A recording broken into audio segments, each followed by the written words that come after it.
request from your doctor the NT-ProBNP test for preeclampsia, peripartum cardiomyopathy, PPCM, dementia, cancer. It's right there. You want to know why? Go to Labs and Goals. It's all medically proven. So I live to say I came back from the impossible. They said, as if God bippity boppity booed my heart. It showed 0 sign of cardiac arrest. How is that even possible? And I'm just like literally putting the pieces together to learn that a simple blood test would save so many lives and so many families from a catastrophe. And when I was on the other side, and I can talk about that now, you know, when you're standing over a person and you think that they're dead, and just because they have their times of death called, you know, you kind of have an outer body experience.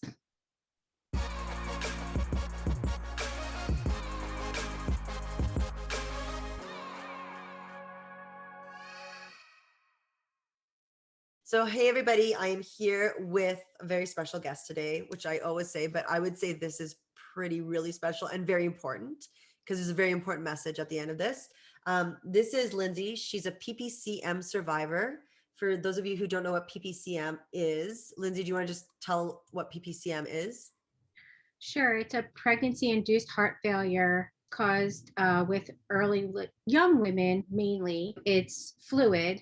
There is an early prevention as early as 10 weeks pregnant with the awareness of the BNP test.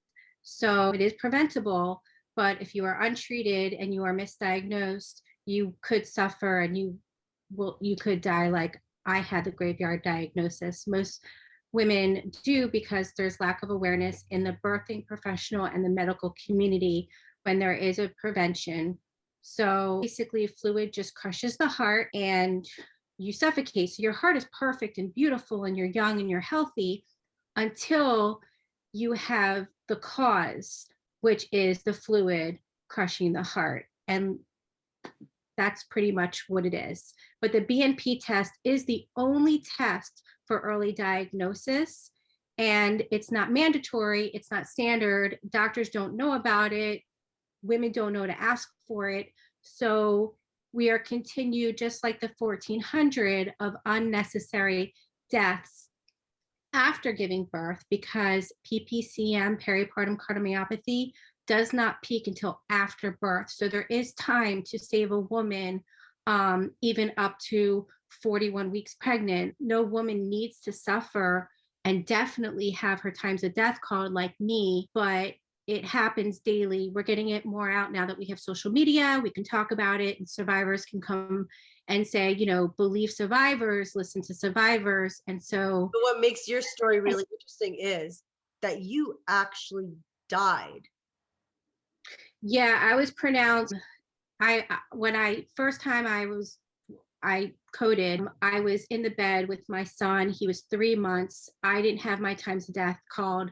I gave birth to Liam August 18th, 2016. And I had my times of death called November 16th, 2018, exactly almost 3 months later on the 25th.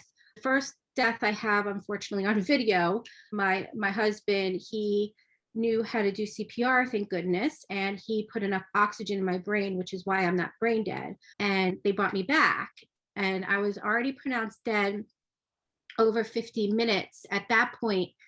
But when I was at the hospital, I coded again. The doctors didn't understand why my heart kept stopping, because there's no peripartum cardiomyopathy awareness, when really it's a real easy, practical solution to a real problem. All you have to do is remove the fluid, cure the infection. You don't need to, you know, it's a very easy solution to a real problem, but there's lack of awareness. So they were trying to figure it out. And by the third death time was that was approximately 30 to 50 minutes. So total, within the first time that I had my death, I was already basically dead for over an hour. So they had to freeze my body and put me in a hyperthermia coma.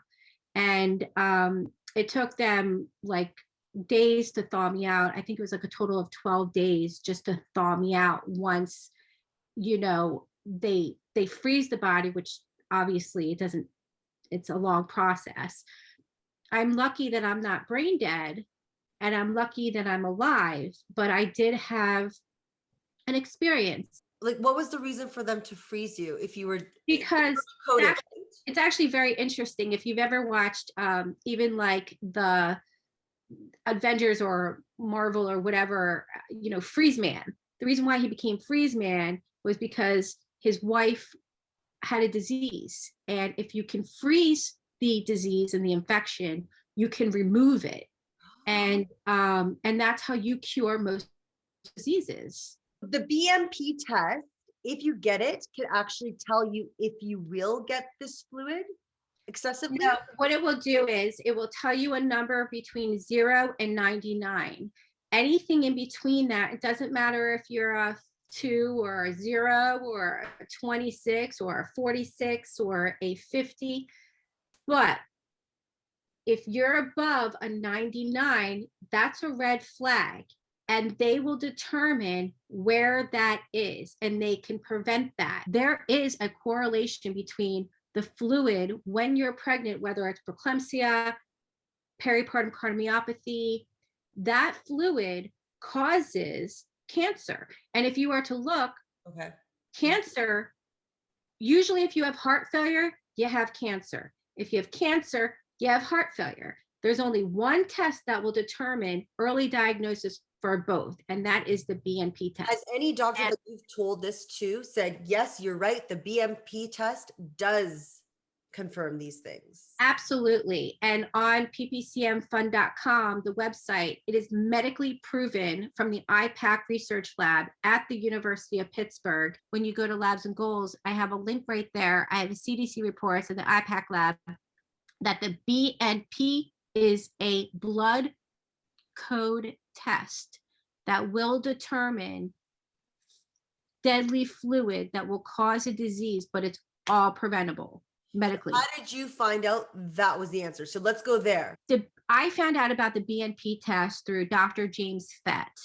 Okay. And Dr. James Fett is a world-renowned, amazing, he dedicated his life to saving women from this preventable disease. And he knew, and he actually has adopted women, babies from Haiti, because he saved over 4,000 people from Haiti. So what he did was he went to Haiti and he started to do research on why these women are dying after birth, because they have a very large high death rate, to find out that African Americans do have a higher death rate. But he ended up in the labs, and doctors, they have determined that the BNP test is the early diagnosis for basically humanity, but definitely for a pregnancy-induced heart failure. And so when I found Dr. Fett, because here I'm trying to learn, and then I found out a simple blood test as early as 10 weeks pregnant would have prevented me from suffering until death, to having my times of death called, and then experiencing the other side, coming back with a message and an awareness that this was supposed to happen to me. I don't think that I would be that much of a believer if I didn't go to this other healing dimension, which is where I went. I didn't go necessarily to the other side. I went where I was trying to find a visual when I looked up starseed, because I didn't know how I knew that. I never heard of a starseed or anything, but I get messages all the time in my dreams. Into your head, and you're like, and then you looked it up. Exactly. I woke up and I knew that I had a purpose. Why did I wake up from my times of death called? And I'm no different from any girl that has died from this disease. I'm no different from any girl that did not wake up. But knowing that, and knowing my experience, and what I believe the conversation had on the other side, and why I have evolved where I'm at today, with the support of my loved ones that are still with us, and still with me. It's almost like they're they're guiding me and I'm just moving my feet. Do you know what I'm saying? Like I end up in these places and it's just weird. When But when you were in the healing dimension, mhm. was there a guide there with you explaining where you were? Or did you have a cognitive recollection that this is No, heaven? when I first, and again, I'd love for like an actual I don't know, somebody who actually is Like a psychic? into like me Yeah. that can maybe go there with me. That would Because be Julia, by the way. I know that it wasn't a dream. I know that it was real, but I want to confirm it too. Um, if you like, I can Well, start. I just want to know, what do you remember seeing when you were in the healing dimension? Okay, so this is how I'll start. So the first time I believe when I arrived there, I was really confused. I had like no idea what happened. I didn't know where I was. I was like, I wasn't even thinking about the baby or anything. I was just like, where am I? And it was really, really, really like dark, not a cloud, not a star, not a not anything. It was just dark. And the ground was very illuminating, like not bright light, like bright, but it just had like certain energy light. You Mhm. know what I'm saying? And so I was just trying to figure out where was that light coming from? If there was no moon shining, no sun shining, not a star, how was the sky dark or above me dark and the ground bright? And I couldn't understand that. So that was like my first like question of like where am I? Where the hell am I? And then I just started to just like feel the feelings, I think, of what I think we call auras Mhm. here on earth or in the living, the an aura. I felt the sensation of different colors and auras like around me as if it was like tingling me. And I was like, didn't know what was going on. And I kept asking this question, I think so many times that my grandfather, my Papa Jack, um, ended up holding me as if I'm holding Liam, like on my hip. And he's walking with me. I'm not walking, he's holding me and he's talking to me as if I'm like a child. Maybe it was like maybe the last time we were together because I was younger. So maybe it was that's where he wanted to come through. And so he was telling me that I'm going back and that I have a message for a healing message for humanity and that it's known and it's well known, but they're hiding it. They're hiding this information. They're not giving it. And I'm like, what the hell are you talking about? Because I didn't know I was PPCM. I didn't know it was peripartum cardiomyopathy. I was never diagnosed from Right. Cedars-Sinai. Nobody diagnosed me. They left me to die. So here I'm on the other side, and I didn't know what the hell he was talking about. And even when I woke up, I didn't know I just didn't know. But I knew that this was a very, very vivid dream. It's like one of those dreams that, like I don't remember any of my dreams except for the ones that are vivid. And that's what it was like. It was a very vivid dream. And as he's holding me and he's talking to me and he's telling me that, you know, I am, that my soul being, not my physical being, but who I am as a soul, isn't, hasn't completed the purpose yet. I'm meant to give the awareness of the BNP test, but I just provide it through my death. I mean, it could be through cancer, it could be through anything, but for me, it's maternal mortality, and that's my purpose in life, and I've not done it yet. So I'm here, not here, but here as long as this message is listened to, appreciated, respected for all women, and to make this test mandatory. I was told on the other side is that the reason why I have light and the reason why I was feeling the light and I was feeling all the aura energies and the colors is because they were healing me. They were healing me on the other side. And that what was happening is that once I started to see the green as far as the eye can see, it was a symbolism of being grounded and like having that I'm healed and I'm grounded like earth. And once you hit the sand, you go to the other side and you stay dead. So as I was walking or being carried, or sometimes I don't know what I was, just existing, my soul, my energy existing, I knew not to go to the sand.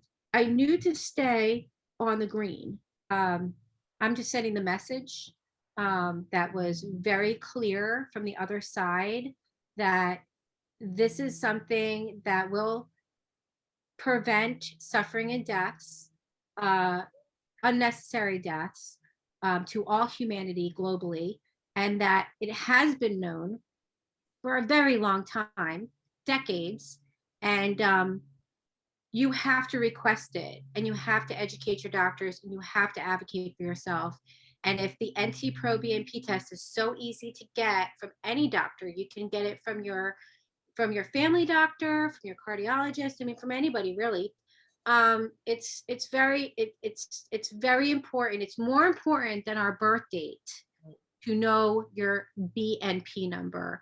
And this is the message that I have received, where I was supposed to put the puzzle together when I was on the other side, or this healing dimension that said, there's something extremely important, and we are sending you because you basically, I have the voice. Maybe not that maybe the other girls didn't either, but You said most people don't survive. Like when they die of it, they die. you don't wake up from the dead like that. You don't. I mean, it's like they said, it's a medical phenomenon that, one, I came back from the dead, two, that I'm not brain dead, and three, that it was if God bippity boppity booed me and showed zero sign of cardiac arrest. And I have that in writing from Dr. Carol Watson, who is the head of Women's Health and Heart and is the founder of the Barbara Streisand's Women's Heart Association. This message is going to get out there on a bigger platform. So thank you so much for your time and sharing your story. I really do think this will resonate with a lot of people, and it's right. Little micro moments make macro impact. So thank you so much, Lindsay. Thank you. Thank you so much.